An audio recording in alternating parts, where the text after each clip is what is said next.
আল্লাহ রাসূল সাল্লাল্লাহু আলাইহি সাল্লামের স্ত্রী আয়েশা রাদিয়াল্লাহু তাআলা আনহুর বোন আসমা, ওনার মা ছিলেন মুশরিকা।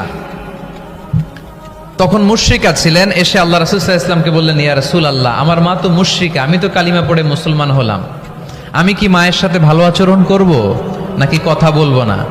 বিষ্ণু সাল্লাল্লাহু আলাইহি ওয়াসাল্লাম বললেন, খবরদার, সিলিহা, হোক মুশরিক হোক কাফের, সে তোমার মা। লাউ কাতা'তা জিলদাক, যদি তোমার চামড়া কেটে মাকে পায়ের জুতা বানিয়ে দাও, ওই যে এক ঢোক দুধ খেয়েছিলা, ওই এক ঢোক দুধের শোধ আদায় হবে না। খবরদার, মায়ের সাথে ভালো আচরণ করো।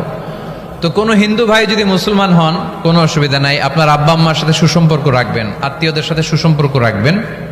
তবে মুসলমানদের মধ্য থেকে যারা আপনারা পয়সাওয়ালা, ফ্যাক্টরির মালিক, বিজনেসের মালিক, তাকে কর্মসংস্থানের ব্যবস্থা করে দিবেন। We have to extend hour helping hand to him, সাহায্যের হাত